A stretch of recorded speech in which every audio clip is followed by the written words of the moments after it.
Look at those who are inferior to you, and don't look at those who are superior to you, for that is better to you, so as not to underrate the bounties of Almighty Allah. Listen to this story first. A man was sitting in a bus bay, sad and frustrated. Asked what happened. He said he owns nothing in this world, while others live luxuriously, put on costly dresses, eat delicious food, sleep on deluxe beds. He has but ragged clothes, rotten breads, and worn out sacks. His total complaints were against God, who provided him nothing. The clever passerby asked, "Do you have eyesight?" "Yes," said he. "Then let me pluck one of your eyes. I'll give you 1 lakh as a reward, and you can hire. See with the other one." He thought a bit. He seemed as though to say yes, but suddenly he burst out, "No! Can you hear? And you have a pair of ears? Please let me slice one. I'll pay 1 lakh and 50 as a reward, and you can nevertheless hear with the other." His answer was the same after a short yet deep contemplation.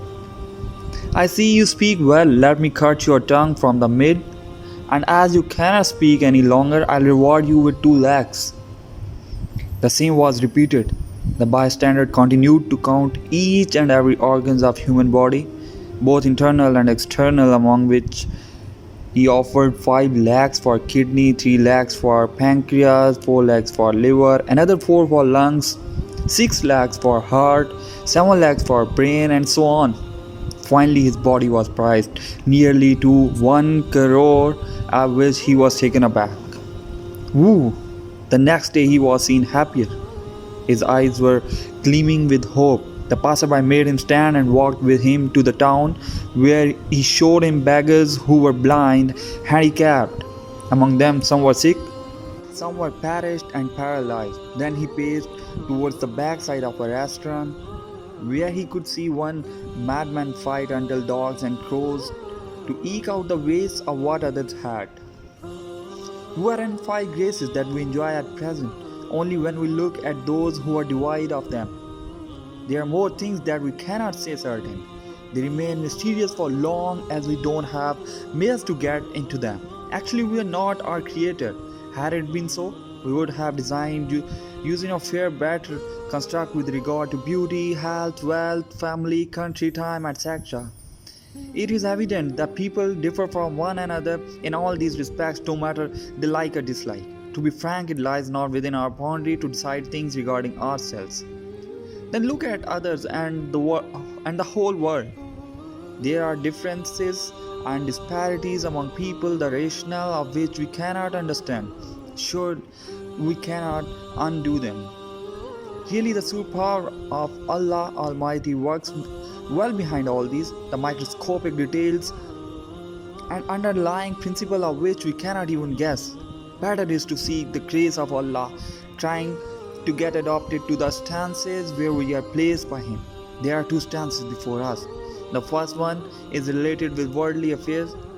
In this earthly life, we can at any rate find a person whose life is poorer and more miserable than that of us, no matter how far depressed we are.